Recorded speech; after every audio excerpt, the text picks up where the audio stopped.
taking over for Nick Saban in Alabama, and I need Jake Crane's take on what this rivalry is going to look like. Minus Saban, we haven't seen this since 2006.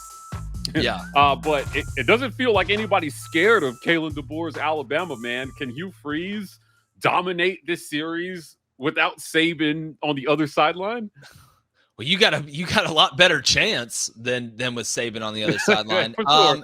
It's one thing. It's almost like it's kind of like in the UFC, right? When you fought the top contender, right, or the top ranked guy in your division. Nobody else is really ever going to intimidate you like that. Like you don't think it's ever going to be that hard. And I think that's kind of where Auburn is. I used to get told when I was growing up, because Auburn was having a lot of success against Alabama, that all these old Auburn fans would be like, well, you don't remember the days of Bear Bryant, how bad it was. And, it'll never be that bad. And like now coming out of this Nick Saban thing, I'm like, I totally get what you're saying, but it did get worse. And look, I think Kalen Deboer is a fantastic football coach. I mean, women lie, men lie. The numbers don't lie. He's won everywhere he's been. But you are. Say it again. In the pack, though, Jay. In the pack. Yeah, in the pack. But I mean, even going back to NAIA, I mean, the dude's just won. There's something to be said for that. And, right. I laugh when people are like, oh, Alabama recruiting is going to fall off. Look, Mike Shula recruited pretty good at Bama. Like, Bama's a big brand. Like, it's only gotten bigger. Kalen Deboer taking over for Nick Saban is not even close to the situation that Nick Saban took Alabama over in. So it's going to take years of mediocrity for Alabama recruiting to fall off. And even at that point, it's still Alabama. But as far as facing years or years, right? Yeah, I think years. Okay, yeah, I think years. Okay. I think years. I think it'll take years for the talent to fall off, because he's going to play with Saban's recruits for a couple of years, and they'll retain so much of that. But I don't in the portal era. I think that it may expose itself pretty quickly if that standard of football falls from like 10-2 is a bad season to 8-4 is a possibility. Well, every year, right? Mike, the standard's not falling. Like to me, Bama fan 9-3 is unacceptable. Like, and that's what Saban built up, right? And there are multiple. But is it realistic, Jake? It's not realistic, Mike. Yeah, okay. None of this is realistic. You know that. Fan short for fanatical. But I think again, Alabama getting a top 10 class, Alabama getting like the 6th ranked class is different than just repeatedly getting the number 1 class over and over and agree. over. If anybody can do that, it's going to be Kirby Smart, right? We see what Dan Lanning is doing at Oregon as well. But when you look at Alabama, recruiting is obviously the lifeblood of any program. But I think what made Nick Saban so unbelievable, recruiting was one element of it, but it was his structure, right? You hear it called the blueprint. And as great as Kalen Deboer is, it is damn near impossible, even though Bama didn't win a natty in the past 3 years, to replicate how great of a roster structurer, how great of a practice structurer, how great of a being able to assert your influence over every single segment of the program that Nick Saban was able to do. And here's the most important part, Mike. Whenever something would go wrong for Alabama under Nick Saban, just like last year, for example, he had built up so much equity with Alabama's fan base that they panic, yes, but they say, don't worry, we got Nick Saban. He's going to fix it. And he would. That's why I think Kalen Deboer does not have that equity built up with Alabama fans. He does with Washington fans. He does with other fans. But I think his tenure will be defined by the level of freak out the first time or the first couple of times that something inevitably goes wrong for Alabama. Because these Alabama fans have always been able to look and say, don't worry, we've got the golden one, Nick Saban. We'll make it. Yeah. We haven't seen that with Kalen Deboer yet, at least at Alabama. Well, he's got a little bit of a longer leash with a 12-team playoff. So, True. Right. And you earlier in this segment, we talked about the possibility of Auburn going 2-2 in that stretch from Oklahoma to Kentucky. And you said 10 wins is a possibility. I think a 10-win Auburn team is in a playoff. Last year, hear me out, Jake, in a 12-team playoff, not only does Alabama make it, but Georgia makes it, Missouri makes it, and Ole Miss probably makes it last year. With all their losses only coming to each other, essentially. So I think that, it's going to be a little bit easier for him because the standard is you always want to win the SEC. You always want to win the SEC, but you don't need to win the SEC. You don't even need to be the runner-up to get into this 12-team playoff. I think that 2 teams are automatic from the conference winner, conference runner-up, and a third team is more than likely, and a fourth team is probable. Like, so, if you're that fourth team, I think that, Alabama has a little bit longer of a leash here. Now, if they miss a 12-team playoff, that seat will get hot really quickly. And that's just where I feel. Well, this is, again, you just made my argument why I think the expansion of the playoff has actually made the regular season more important and more exciting as opposed to, contrary belief. Now, anything past 12, we're starting to get into a dangerous game. Here's what I'll say. In 99.9% of instances, what you just said about Alabama just making the playoff, and that's fine, that would work for 99.9% of other fan bases.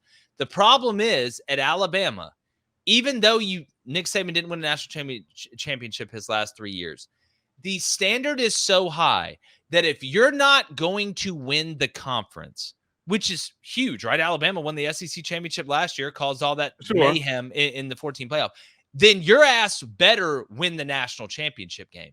I think it is to that point. It is their biggest strength and their biggest weakness is that perfection is the standard, basically. Anything less than perfection is a borderline disaster. That's what helps funnel all that money in that program. We'll do whatever it takes to be the best. But on the other hand, on the other end of the sword, it's, oh no, we didn't do everything perfect. Therefore, it is a disaster. That's why I think if Alabama, let's say finishes third in the SEC, right, and they make it as the 9 seed in the playoff, and they could win a first-round game, and I think lose a second-round game, Alabama fans will still say they underperformed because, again, it's about how you view yourself. Alabama fans still view themselves as the same Alabama that they were under Nick Saban, right? We are Alabama. You are not. You do not deserve to walk on the same side of the street of us, right? I don't know if that changes with Kalen Deboer coming in. So I think, again, if you're Ohio State and you beat Michigan and you don't win the national championship, but you make the playoff, I think fans will be like, all right, Ryan Day, we beat Michigan. Let's move on, whatever. If Bama doesn't win the SEC and then doesn't win the national championship game, I think they will view that as a down year. And you know what? Yeah. They probably should after what they've been through with Nick Saban and all the resources and breaks that they get. I think Kalen Deboer's nightmare and Hugh Freeze's wet dream next year is Auburn going into Tuscaloosa and getting a win. Dude, Mike, if that happens, oh no. Oh my goodness. The mayor of Tuscaloosa is in trouble if that happens.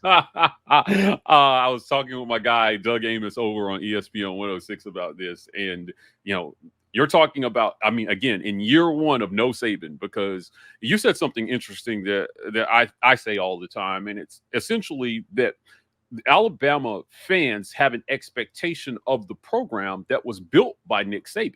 Now that he is no longer there, we got to see if somebody else can pick up that mantle. But getting a win in Tuscaloosa, Jake, will mean doing something that was only accomplished one time by Auburn the whole time Saban was out of Alabama. And even that was the most epic comeback we've seen of all time, the 2010 Iron Bowl. So it is not easy to go in there. It's been damn near impossible for Auburn to go in there and get a win. If you take Saban out of the equation, and you put Hugh Freeze in year 2, and all of a sudden this thing that seemed like it was an impossibility becomes possible. I don't know. I think that the alarm bells start to go off a little bit in year 1 that this guy may be a few rungs below Nick Saban and expectations are not going to readjust, but like reality may hit a little harder.